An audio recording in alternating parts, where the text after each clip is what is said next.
Você está sintonizado na 95,9, a mais informada da região. Programa 30 Minutos de Notícias, um projeto de extensão do curso de Comunicação Social da UFRR em parceria com a Rádio e TV Universitária. Coordenação e supervisão do professor doutor Edileuson Almeida. Fique por dentro dos acontecimentos do dia com informações sobre política, economia, cultura e muito mais. Não perca nem um segundo. O programa 30 Minutos de Notícias começa agora. Boa tarde, eu sou Lira Liz e que bom contar com a sua audiência qualificada nesta quinta-feira, 28 de setembro, Dia Mundial do Combate à Raiva. Obrigado pela sintonia e pela companhia. E vamos começar agora o programa 30 Minutos, com muita informação e serviços. Você está na Rádio Universitária 95,9. Acompanhe a programação no Spotify, no Instagram e no YouTube, @30 Minutos de Notícias. E anota aí o nosso WhatsApp, 959-8118-8039. Aqui você ouve as notícias em português e em espanhol. Centro de Referência da Saúde da Mulher atendeu este ano até o mês de agosto mais de 50 mil pacientes. Um projeto de lei quer diminuir a velocidade nas vias brasileiras. O que você pensa sobre essa proposta? Você confere essas notícias em 30 segundos, aqui na Rádio Universitária FM 95,9. Continue na companhia da melhor e eu volto já já.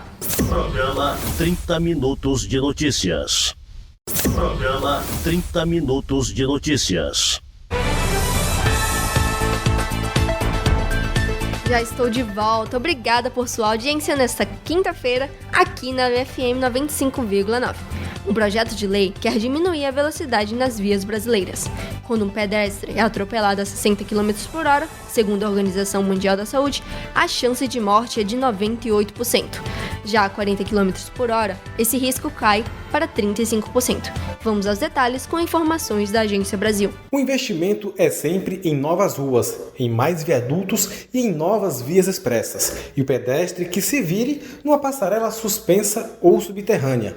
A constatação é do professor de Engenharia de Tráfego da Universidade de Brasília, Paulo César Marques. A pessoa a pé, ela acaba sendo tratada como um problema que precisa ser removido do espaço de circulação dos veículos. No Brasil, a velocidade máxima na frente de escolas é quase sempre superior a 20 km por hora, limite recomendado pela Organização Mundial da Saúde. Outra orientação da OMS é reduzir para 50 por hora o limite em avenidas e para 30 por hora em ruas estreitas. Mas, por serem populares, não é simples promover essas mudanças. Quem fala sobre a necessidade de mudar essa cultura é Ingrid Neto, coordenadora do Laboratório de Psicologia do Trânsito do Centro Universitário do Distrito Federal. Algumas pessoas associam, o correr, o dirigir, exceder a velocidade com essa sensação de liberdade, de dirigir bem, de ser um bom motorista, mas é algo que é justamente o contrário, a gente vê. Então essas pessoas estão muito mais expostas a se envolverem no sinistro de trânsito, estão colocando muito mais a sua vida em risco e a vida de outras pessoas também. As soluções também passam pela substituição da palavra acidente, segundo o oficial técnico em segurança viária da CMS, Victor Pavarino. A ideia de se falar acidente passa alguma coisa de que foi o destino, aconteceu, a gente não tem controle. E é importante que a gente mostre que esse tipo de ocorrência são eventos previsíveis e, portanto, evitáveis. Ainda há muito para a gente trabalhar. A gente ainda tem cerca de 30 mil mortes por ano no país. E não é só um número, é nome, sobrenome, é gente, é pai, é filho. Quando um pedestre é atropelado a 60 km por hora, segundo a OMS, a chance de morte é de 98%. Já a 40 por hora, esse risco cai para 35%. Nas rodovias, segundo o coordenador-geral da Polícia Rodoviária Federal, Jefferson Almeida, 30% das lesões mais graves e fatais se concentram em apenas 4% da malha rodoviária. A gente percebe que esses trechos, eles são trechos normalmente urbanos, onde a rodovia recebe ali uma carga de veículos daquela cidade, pessoas que trafegam na rodovia, ciclistas, motociclistas. Muitas vezes a gente pensa que um acidente ele ocorre por velocidades elevadíssimas, e não é bem assim. Existe um projeto de lei para diminuir a velocidade e também evitar que as pessoas só respeitem a sinalização perto dos radares. De Yuri Rupsel para o 30 Minutos. Centro de Referência de Saúde da Mulher atendeu este ano até o mês de agosto mais de 50 mil pacientes. Uma única unidade de saúde desse tipo existe em Roraima. O centro oferece mais de 60 serviços para a saúde da mulher. No local são atendidas pacientes dos 15 municípios, além de mulheres indígenas, venezuelanas e guianenses. Vamos ouvir mais sobre o assunto com a reportagem de Fernanda Brito. O Centro de Referência da Saúde da Mulher é uma unidade especializada que atende mulheres dos 15 municípios de Roraima e também da Venezuela e da Guiana. O centro oferece 64 serviços para a saúde da mulher, dentre eles consultas ambulatoriais de ginecologia, mastologia, nutrição, psicologia, medicina fetal, pediatria, pré-natal de alto risco, atendimento à mulher vítima de violência, entre outros. A médica Marília Pinto, diretora do centro, reforça que a unidade é referência para todas as mulheres de Roraima e dos países vizinhos. As demandas são cada vez mais crescentes pelas razões que nós conhecemos, né? Regiões de fronteira, fluxos migratórios, e realmente nós observamos que esse ano, até consolidarmos os dados do mês de outubro de 2023, nós já atingimos 52.450 mulheres atendidas aqui. Em relação ao ano passado, todo o ano passado, foram cerca de 73.642 mulheres. Então, a gente observa que a gente está tendo um crescente de quase 10% da nossa demanda ao mês, né? E isso é bastante significativo para nós. Luciene Bentes Vieira, uma analista fiscal de 30 anos, é paciente do centro. Ela iniciou o pré-natal no posto de saúde, mas após verificar que a gravidez era de risco, foi encaminhada ao centro de referência. Fui encaminhada para cá, né, do posto de saúde, gravidez de risco. Daí eu descobri uma polidramia na minha gravidez, né? A minha bebê ela nasceu com uma encefalocele e daí a gente veio para cá para ela ser atendida pelo centro de referência. Sempre fui bem assistida, tudo que eu precisei, né, que ela está precisando aqui também está dando toda a assistência. Este ano, até agosto, foram mais de 52 mil atendimentos. A unidade funciona todos os dias, das 7 horas da manhã às 6 horas da tarde. A sede do centro fica na Avenida Capitão Júlio Bezerra, número 1632, no bairro Aparecida. Porém, de segunda a quinta-feira, o centro abre as portas depois das 6 da tarde para atender servidoras estaduais. No horário especial para as servidoras, são oferecidos serviços de ginecologia geral, mastologia geral, nutrição, dermatologia, fisioterapia, pilates, coleta de preventivo, exame de ultrassonografia e fisioterapia em uroginecologia. De Fernanda Brito para o 30 Minutos.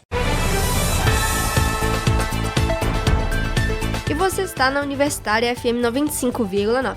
Muito obrigado pela sua companhia. Continue sintonizado na melhor e confira depois do intervalo a entrevista do dia. Mas antes, você ouve as notícias em espanhol com Diodalis Bravo. E até já! Programa 30 Minutos de Notícias. Programa 30 Minutos de Notícias. Já estou de volta e agora com a participação de Diodalis Bravo com as notícias em espanhol. Uma boa tarde. E agora, notícias em espanhol com Diodalis Bravo. Buenas tardes, usted está en sintonía de la radio universitaria 95.9 FM. Usuarios denuncian fallas recurrentes en el nuevo portal web del SAIME. Decenas de usuarios reportaron esta semana fallas recurrentes en el sitio web del Servicio Administrativo de Identificación, Migración y Extranjería SAIME, el organismo venezolano a cargo de proveer y gestionar la emisión de documentos de identidad como cédulas y pasaportes. Los afectados denunciaron en redes sociales como X, antes Twitter e Instagram, que el sitio web del SAIME no les permite el ingreso a sus cuentas, arrojando error al ingresar datos de usuario y contraseñas, además de no reconocer correos electrónicos ya empleados en anteriores trámites. Describen que el sistema arrojó un menú emergente con el mensaje error al ingresar, también que les informa que sus cuentas no existen. Otros reportaron que la plataforma no reconoce sus correos de usuarios o que tampoco pueden recibir códigos de validación para la creación de cuentas nuevas en la plataforma. Los usuarios reclamaron también que la imposibilidad de ingresar al canal de trámites les impide gestionar citas, conocer el estatus de sus solicitudes, hacer monitoreo del avance de sus trámites de pasaportes y cédulas de identidad, en especial a quienes pagaron las tarifas y aranceles para la obtención o renovación de pasaportes y estaban convocados para acudir a las oficinas en ese lapso. Las dificultades y cese de algunas operaciones y gestiones en el ente también obstaculiza el movimiento migratorio a ciudadanos venezolanos, afecta la movilidad a través de los pasos fronterizos, terrestres y los aeropuertos, así como la paralización en la obtención de documentos en cientos de embajadas y sedes consulares. Esto es 30 minutos de noticia. Síguenos por YouTube por @30 minutos de noticias. Afirman que al menos 30% de los venezolanos mantiene su intención de migrar. La intención migratoria se mantiene en 30% de los venezolanos, dijo el politólogo Gustavo Braumeyer, director del Centro para el Desarrollo Económico Equilibrium. Algunas personas en Venezuela, indicó, tienen planes concretas para un proceso migratorio el año próximo y el objetivo ya no son los países vecinos. Es un cambio respecto a otros años. Ya no tienen como objetivo el sur del continente, países como Colombia, Ecuador, Chile, entre otros. Ahora se trata de Estados Unidos y países desarrollados como España, afirmó Brautmeier en entrevista con Unión Radio. Destacó que este es un cambio importante debido a la planificación migratoria, las posibilidades y los recursos que deben tener los migrantes para llegar a esas naciones. Eso hace que probablemente menos de la intención se concrete porque los destinos han cambiado mucho, manifestó. El director de Equilibrium aseguró que en el país existe un retorno de ciudadanos, al menos 7% de quienes migraron se encuentran de nuevo en Venezuela. Encontramos que la mayoría de los hogares tienen familiares en el extranjero y que parte de estos tienen intención de retorno, principalmente de países como Colombia, Perú, Chile y Ecuador, agregó. Sin embargo, alrededor de la mitad de ese grupo, 44%, tiene una intención temporal y quieren migrar hacia países como Estados Unidos y España. El especialista dijo que existe también una mezcla de factores que incluyeron en la percepción de una mejora de la situación en Venezuela. El mayor punto de retorno estuvo en el 2022, que fue un año de recuperación económica en Venezuela, pero que bajó en 2023, agregó. Aseguró que esa mejora no fue el motivo inicial para el retorno, sino la acogida en los países a los que migraron y los desafíos que afrontan como migrantes para integrarse. El flujo migratorio se mantiene en un nivel menor, ya no está saliendo tanta gente como en 2019-2020, pero sigue siendo más la gente que se va que la que regresa, dijo. Eso es todo por hoy. Usted está en sintonía de la radio universitaria 95.9 FM. Yo soy Jordalis Bravo, buenas tardes y hasta mañana. Notícias em espanhol com Jordalis Bravo. Obrigada, Jordalis, pelas informações em espanhol. Vamos conferir o papo de hoje na entrevista do dia. Entrevista do dia. Boa tarde, eu me chamo Lira Alice e hoje estamos aqui com a coordenadora do Programa de Saúde da Pessoa Idosa, né, Nonata Valente. É um prazer ter a senhora aqui conosco, né? Vamos falar um pouco sobre, né, esse programa que é a nível de município, né, do município de Boa Vista, e falar um pouco sobre a importância, né, da saúde, né, dos cuidados com a pessoa idosa. Boa tarde, Alice. Em nome da Secretaria Municipal de Saúde do município de Boa Vista, a gente quer agradecer a oportunidade de vir falar um pouco sobre a política de saúde da pessoa idosa, ou como a gente costuma ouvir, da melhor idade, né? Essa melhor idade ela tem uma idade em si, né, um limite para se considerar idoso a nível de Brasil.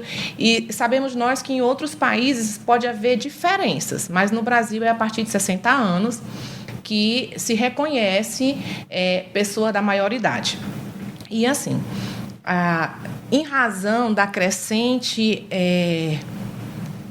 expectativa de vida, digamos assim, da nossa população, algumas políticas precisaram ser implementadas e outras até mesmo fortalecidas. E hoje a gente vê que o programa que cuida dessa população, ele tem sido, digamos assim, fortalecido. A política tem ficado mais em evidência e aí a gente vê que há uma necessidade a nível de esferas públicas de que essa política seja trabalhada, ela seja fortalecida e a gente cria diferentes estratégias para cuidar dessa população. O que mais se pode fazer, o que mais se pode implementar para que essa população tenha essa tão sonhada qualidade de vida? Então, a gente busca algumas estratégias para trabalhar isso. E aí, não dá também para trabalhar só. Não tem como desenvolver políticas de qualidade trabalhando unicamente numa caixinha, como a gente fala, né? Sozinho. A gente precisa trabalhar intersetorialmente, a gente precisa criar redes de políticas realmente para que isso aconteça de uma forma mais dinâmica, prazerosa e eficaz. Como eu te falei, todo mundo quer ter qualidade de vida. E para viver mais, a gente precisa ter essa qualidade de vida. Então, uma casa, de que forma que essa casa está adaptada? Quais são os serviços de saúde públicos e privados que garantem essa melhor qualidade de vida? Isso custa, isso tem custo? Sim. Mas isso pode ser feito de que forma? Ao alcance de todos. Eu não estou falando de quem tem condições de pagar determinados planos, mas pessoas do cotidiano, da grande população, né, da nossa grande população. Hoje, em todo o estado de Roraima, segundo o último censo do IBGE, a gente tem quase 30 mil pessoas idosas. É claro que a nossa realidade ela é um pouco maior, porque nós estamos falando de contagem de população dentro dos domicílios. E as pessoas que estão, a situação das pessoas migrantes, né? Ainda tem esse agravante. E dentro do território de Boa Vista, aonde nós assistimos diretamente essa população, nós temos em torno de quase 24 mil pessoas da maior idade. E como é que a gente sabe disso? Elas estão acessando os serviços de saúde, elas estão acessando as unidades e a gente precisa estar preparado para receber, a gente precisa estar preparado para integrar outras atividades, outros setores. Como eu te falei, na saúde a gente não tem como trabalhar sozinho, a gente precisa de outros parceiros.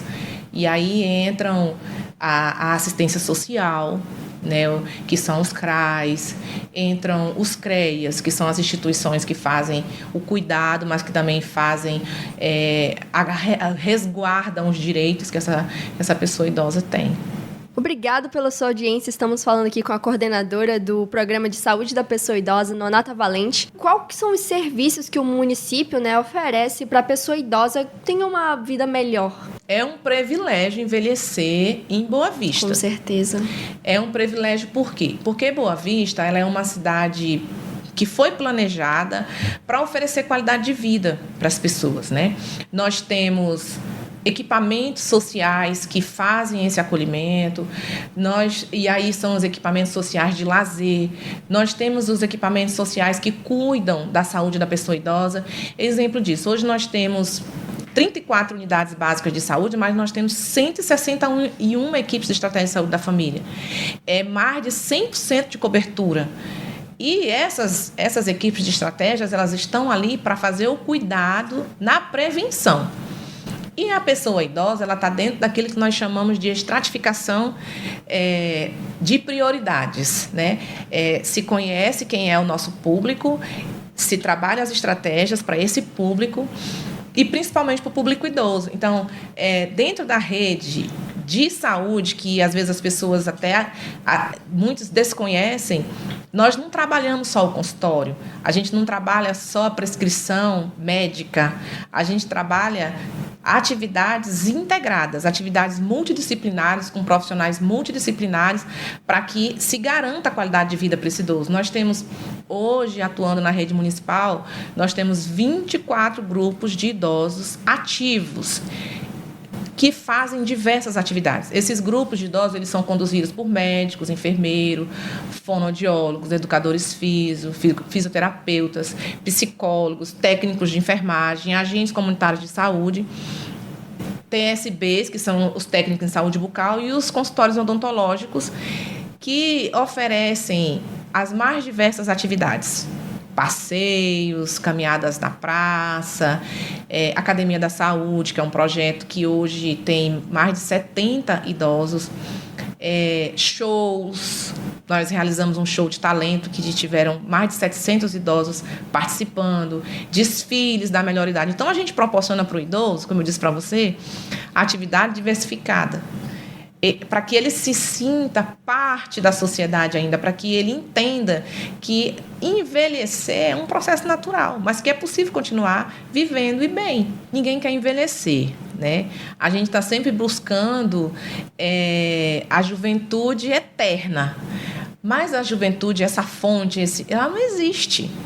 Pelo menos não na nossa realidade. Mas é possível ser um idoso, que nós chamamos de idoso robusto? Sim. Mas esse idoso robusto quer dizer que ele não vai ter doenças nenhuma? Não. Pode-se ter doenças, mas não necessariamente eu preciso ser um doente que não tem qualidade de vida, entendeu? Eu posso ter hipertensão, preciso tomar meu remédio, mas isso não vai me impedir de namorar, isso não vai me impedir de dançar. De aproveitar a vida. De aproveitar a vida. Então, a gente trabalha. Esse último ano que eu estou à frente da coordenação, é isso que eu tenho trazido para as coordenações, que eu tenho trazido para as equipes, que eu tenho trazido para a população. Né? Nós saímos de nada para o que nós estamos vivendo agora, a realidade que nós estamos vivendo agora. E tudo isso vem do resultado de um trabalho a quatro mãos, que a gente chama. É um prefeito, é um secretário, é um superintendente, é uma coordenação, é um território, é um empresário, é assistência social, que se junta e aí a gente pensa junto. Não dá para trabalhar só. E aí a gente alcança os nossos objetivos, que se você hoje for buscar, se você hoje for visitar os territórios, que são as áreas que as unidades básicas de saúde elas atingem, você vai ver, você vai poder encontrar um idoso que vai dizer assim, eu faço parte de um grupo de idosos lá da minha unidade. E o que você faz lá? Ele vai te dizer, eu já fui visitar o bosque, eu já fui visitar o mirante, amanhã eu vou visitar o zoológico. Então, assim, tem uma série de atividades que são voltadas para garantir esse envelhecimento sem ser entendido como o final da minha vida chegou. Muito obrigada a você que está nos ouvindo. Eu sou Lira Alice. Nós tivemos a presença aqui honrosa da coordenadora Nonata Valente. Mais uma vez, obrigada por estar aqui conosco. Deixa à vontade, se a senhora quiser passar alguma mensagem para o nosso ouvinte. Pode ficar à vontade. Obrigado. Bom, eu gostaria de fazer um convite para as pessoas que completaram seus 60 anos e não sabem o que vão fazer, não descobriram ainda essa fase gostosa da vida, que acreditam que agora elas vão cuidar dos netos e de um vaso de planta que elas vão escolher cuidar em casa. Eu quero dizer que nós temos várias unidades na cidade, que você pode procurar uma delas. Eu tenho certeza que lá vai ter alguém para fazer um acolhimento legal, que vai te encaminhar para um segmento, para uma atividade, para um grupo que vai acolher. E eu também quero falar para os familiares e cuidadores, sabe? Que um dia queiramos nós ter a oportunidade de envelhecer. Então, assim, cuide do seu idoso, né? Proporcione para ele momentos prazerosos. Se não pode, que você leve ele a lugares onde lá vai ter sempre um profissional, uma equipe. Venha conhecer um dos nossos grupos, venha conhecer uma das nossas atividades. Quem sabe, né? Você se identifica e passa a ser parte. Também quero deixar o meu recado aqui aos parceiros, as pessoas que são voluntárias, que contribuem para que as nossas ações aconteçam, que têm sempre contribuído, que a gente conta com vocês para que as atividades elas possam ampliar e alcançar um número maior de participantes. Agradecer à rádio, né, que deu essa oportunidade para a gente vir falar sobre a política de saúde da pessoa da melhor idade e dizer que nós também estamos à disposição para compartilhar conhecimento. Entrevista do dia. Chegamos ao final da edição desta quinta-feira, 28 de setembro. E por hoje é só. Eu vou ficando por aqui, agradecendo muito a sua agradável companhia. Mande sua mensagem pelo WhatsApp 959 81 18 80 39. Te desejo uma excelente tarde e até sexta-feira a partir do meio-dia. Aqui na Rádio Universitária 95,9, com mais notícias. E na sequência é hora de embarcar no voo 959 para curtir a melhor seleção musical de Roraima. Aproveite bem este voo sem intervalo. Eu sou Lira Alice, uma boa tarde. Programa 30 Minutos de Notícias.